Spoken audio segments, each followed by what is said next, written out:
आज देवर्षि नारद जी महाराज जैसे ब्रह्मलोक में गए, ब्रह्मलोक में जाते ही एक बार करतल बर बीना गावत हरिगुण गान प्रवीणा, हरिगुण गान करते करते अहंकार से भरे हुए वैकुंठ में पहुंच गए। जैसे ही नारद जी महाराज विष्णुलोक में आए, भगवान नारायण ने स्वागत किया, और जैसे ही स्वागत किया तो आज शंकर जी ने मना किया था कि जो काम चरित्र मुझे सुनाया है भगवान नारायण को मत सुनाना, पर आज नारद जी ने एक बार भी नहीं माना और आज संपूर्ण चरित्र सुना दिया। बोले प्रभु मैंने काम पर विजय प्राप्त कर। भगवान नारायण का चेहरा थोड़ा मुरझा गया। बोले तुम्हारे जैसे संत की वाणी से मन में सोच रहे रामचरित्र अच्छा लगता है, काम का चरित्र अच्छा नहीं। पर नारद जी अभिमान के साथ कहा, शंकर जी ने भगवान ने कहा, बोले प्रभु भगवान ने कहा, बोले तुम्हारे जैसे संत अगर काम को जीत ले कौन बड़ी बात। नारद जी मुस्कुरा कर कहते सब आपकी कृपा है। भगवान कहते हैं मेरी कृपा तो है, पर करुणा निधान भगवान ने मन में विचार किया कि भगवान का सबसे प्रिय भोजन है बंधु अभिमान। भगवान अगर किसी को अपना भोजन बनाते हैं तो वो है अभिमान। भगवान अभिमान को उखाड़ कर फेंकते हैं। भगवान नारायण ने नारद जी ने कहा प्रभु आप मेरा सदा हित करिए। आहा जैसे ये बात सज्जनों कही, अब तो भगवान नारायण ने अपनी माया से 100 योजन विस्तार वाले नगर का निर्माण कर दिया। उस नगर के राजा का नाम है शीलनिधि, और शीलनिधि नाम के राजा की कन्या का नाम है श्रीमती विश्वमोहिनी। आज देवर्षि नारद जी महाराज संयोग से उस नगर में जैसी पहुंचे, उस कन्या की कीर्ति कौमुदी को देखकर मुस्कुराने लगे। और राजा शीलनिधि ने कहा महाराज मेरी कन्या की हस्तरेखा तो देखो, इसको कैसा वर मिलेगा। नारद जी उसके सौंदर्य को देखकर मोहित हो गए। अभी कोई नारी नहीं है, ये तो साक्षात भगवान नारायण की माया है। तो भगवान नारद जी ने जैसे ही देखा तो नारद जी महाराज कहते सुतेयम तव भूपाल सर्वलक्षण लक्षिता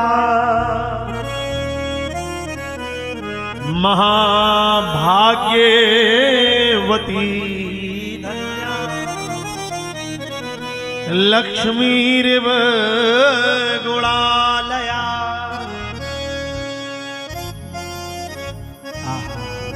हे राजन आपकी कन्या सब सुंदर लक्षणों से युक्त है, ये महाभाग्यशालिनी है और लक्ष्मी के समान गुणों का भंडार है। जो इससे विवाह करेगा वो अमर हो जाएगा और युद्ध भूमि में उसको कोई विजय नहीं पा सकता, कोई जीत नहीं सकता। शीलनिधि ये कन्या जिससे विवाह कर लेगी सारा संसार उसकी सेवा करेगा।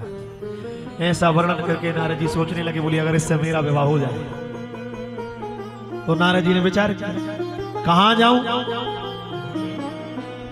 तो नारद जी सीधे भगवान नारायण के वैकुंठ गए और वैकुंठ में जाकर विचार मार्ग में करने लगे अगर काम के पास जाऊंगा तो काम सुंदरता तो दे सकता, काम सुंदर बना देगा, पर कामदेव हित नहीं कर सकता। मुझे सुंदरता भी चाहिए और मुझे हित भी करवाना है। तो भैया संसार में ये दोनों काम तो केवल भगवान कर सकते हैं। तो आज देवर्षि नारद जी महाराज सीधे भगवान नारायण के पास गए और जैसे नारायण के पास गए तो नारद जी भगवान से बहुत प्रकार से विनय की और कौतुकी भगवान उसी समय नारद जी के सन्मुख प्रकट हो गए। नारद जी ने कहा हे प्रभु यदि आप अपना रूप मुझे दे दें तो मैं निश्चित ही राजा शीलनिधि की कन्या विश्वमोहिनी को प्राप्त करूं।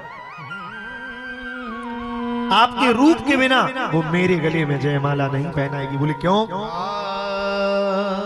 बोले आपन रूप देहु प्रभु मोही, आपन रूप देहु प्रभु मोही, आन भांति नहीं पावो हीरा। सिया राम जय जय राम, सिया राम जय जय राम, राम सिया राम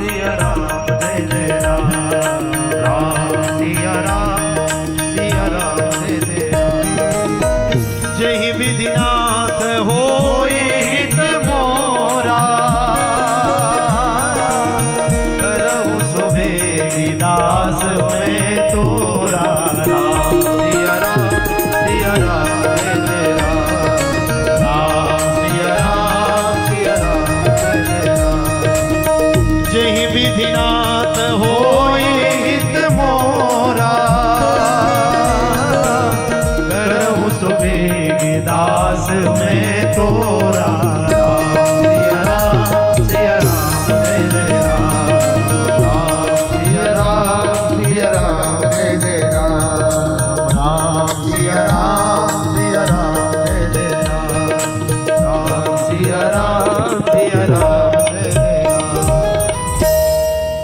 आज नारद जी महाराज ने कहा भगवान आप मुझे सुंदर रूप तो दीजिएगा,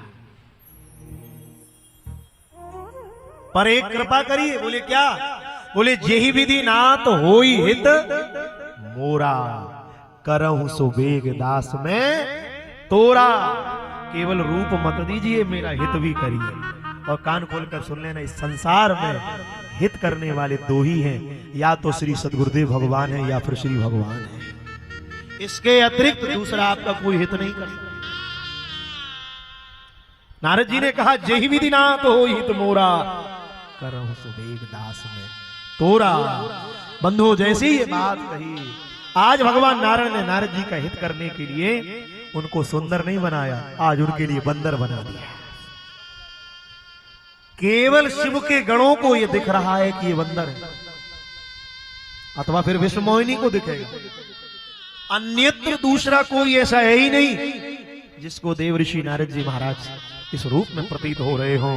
आज नारद जी को ऐसा लगा मैं अतिशय सुंदर हूं, और उस सुंदरता का अभिमान भरकर नारद जी महाराज चलने लगे और सौंदर्य के अभिमान में स्वयंवर में आए। और भगवान शंकर ने भी अपने दो गणों को भेज दिया, दोनों शिवगण आज विप्र रूप धारण करके आए और नारद जी को व्यंग वचन बोले। नारद जी को ऐसे व्यंग वचन बोल रहे, नारद जी उन व्यंग वचनों को सुनकर भी समझ नहीं पा रहे कि मेरे द्वारा मुझे व्यंग वचन सुनाए जा रहे। पर आज शिवगण बार बार कह रहे हैं, शिवगण कूट कहते हैं, किंतु नारद जी समझ नहीं पाते। उसी समय सबसे पहले जहां स्वयंवर हो रहा है, प्रथम पंक्ति में पहले नंबर पर नारद जी बैठे हुए हैं और बड़े प्रसन्न होकर बैठे हैं। बोले क्यों? बोले जब शील निधि राजा की कन्या विश्व मोहिनी आएगी तो सबसे पहले आकर मेरे कंठ में जयमाला पहनाएगी, मेरे कंठ में जयमाला पहनाएगी। और जैसे ही आज राजकुमारी जयमाला हाथ में लिए आई और जैसे ही उसने नारद जी महाराज को देखा तो नारद जी का ऐसा रूप है, मरकट रूप भयंकर देही, ऐसा भयंकर बंदर का रूप जैसे ही देखा तो राजा की कन्या एकदम क्रुद्ध हो और ऐसा क्रोध आया। अब तो पंक्ति की प्रथम नंबर पर जैसे नारद जी को बानर के रूप में बैठा देखा, एकदम क्रुद्ध हो गई और उस पंक्ति में जितने बैठे थे किसी की तरफ एक बार भी नहीं देखा। और उसी समय आकृति में देखकर भयंकर क्रोध आया, मरकट वदन भयंकर देही, देखत हृदय क्रोध भाग। आज किसी को नहीं देखा, जेहि दिशि नारद बैठे फूले, सो दिशि तेहि न बिलो की भूली। नारद जी जिस पंक्ति में बैठे वहां एक को भी नहीं देखा, सबको छोड़ दिया। और इतने में कौतुकी भगवान श्रीमन नारायण आज विष्णु भगवान राजकुमार का वेश धारण करके वहां प्रकट हो गए। और जैसे प्रकट हुए बंधु तो आज विष्णु मोहिनी ने भगवान नारायण के गले में जो माला थी उसी समय विष्णु मोहिनी ने वो माला भगवान नारायण के गले में डाल दी। जैसे ही कंठ में डाली और कंठ में डालते भगवान अंतर ध्यान हो गए, और जैसे ही अंतर ध्यान हो गए तो दुल्हन ले गई लक्ष्मी निवास, लक्ष्मी निवास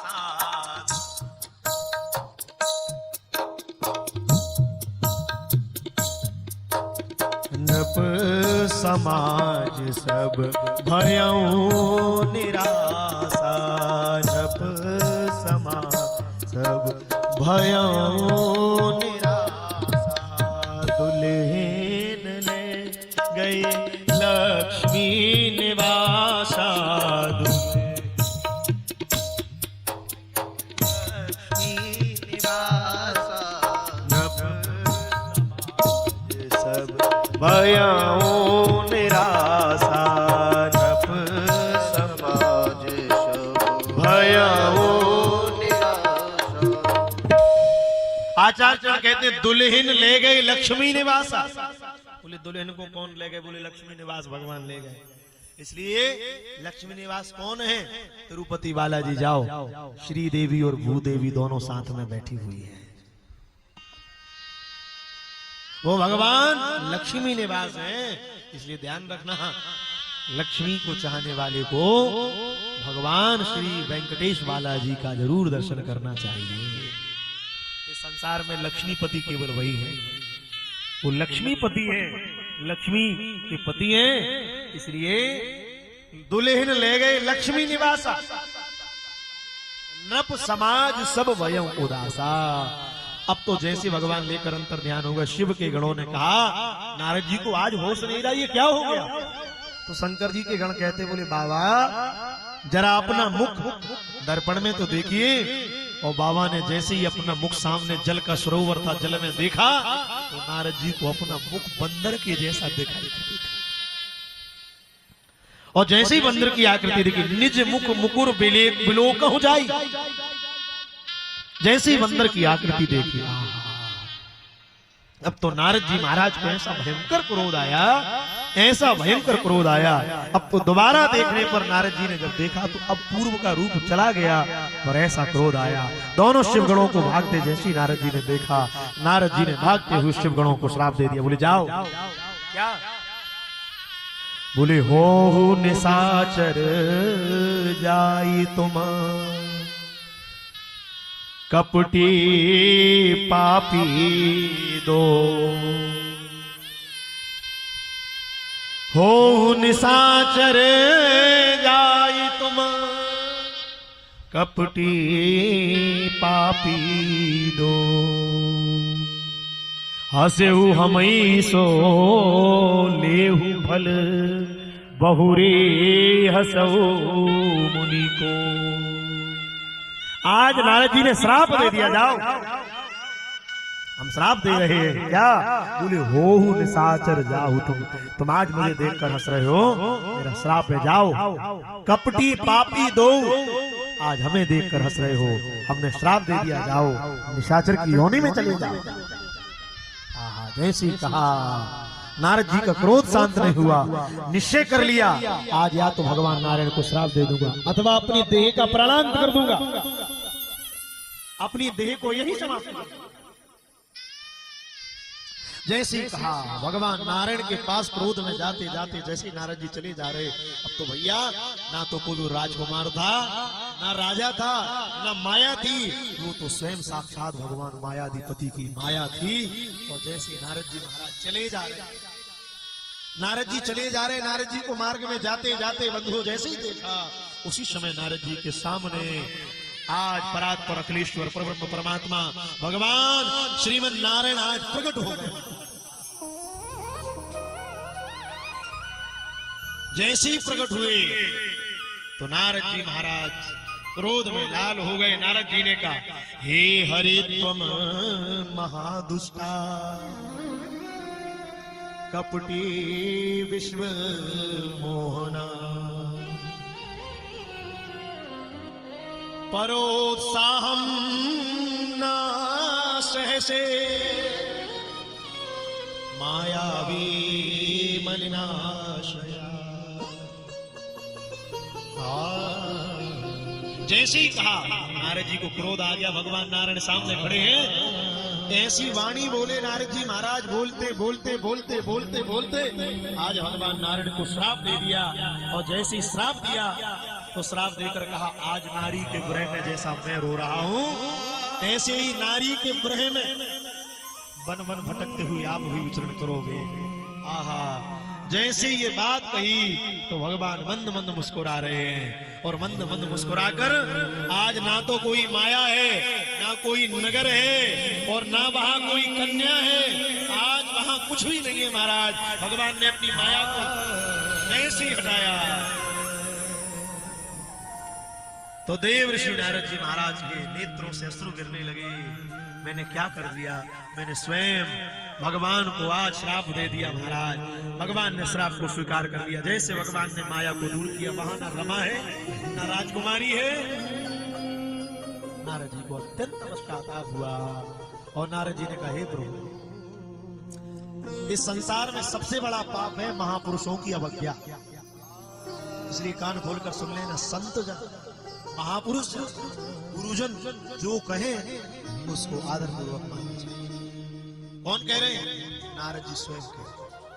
इस संपूर्ण ब्रह्मांड में अगर सबसे बड़ा कोई अपराध है तो महापुरुषों की वाणी की अवज्ञा। और नारद जी महाराज कहते हैं, हे भगवान, आज मेरे द्वारा ये महान अपराध हो चुका है। मैंने भगवान शंकर की बात को नहीं माना। अब ये मेरा पाप कैसे मिटेगा? तब भगवान विष्णु ने कहा, हे नारद, आपने संसार में अगर किसी से ईर्ष्या करी है तो भगवान शिव से करी है। शिव त्रिकालदर्शी है, इसलिए जाओ, अगर कल्याण चाहते हो तो इसी समय जाकर भगवान शंकर के सतनाम का पाठ कीजिएगा, आपके हृदय को शांति मिलेगी। जाओ। प्रसन्न हो गए और जाओ शंकर सतनाम का पाठ करो, हृदय को परम विश्राम मिलेगा, हृदय अपने आप शीतलता को प्राप्त हो जाएगा। नारद जी महाराज ने भगवान को प्रणाम किया और कहते ना, जपहु जाई शंकर सतनाम, हो यही हृदय तुरंत विश्राम। सिया राम जय जय राम, सिया राम जय जय राम। जपहु जाई शंकर सतनाम, हो यही हृदय तुरंत विश्राम। सिया राम जय जय राम, सिया राम जय जय राम। को नहीं शिव समान प्रिय मोरे, हसी पर कीर्ति तजहु नर भोरे। राम सिया राम जय जय राम, राम सिया राम जय जय राम, सिया राम जय जय राम, सिया राम जय जय। ओ श्री राम मेरा जय जय राम, श्री राम जय जय राम, सिया राम जय जय राम, सिया राम जय जय राम, सिया राम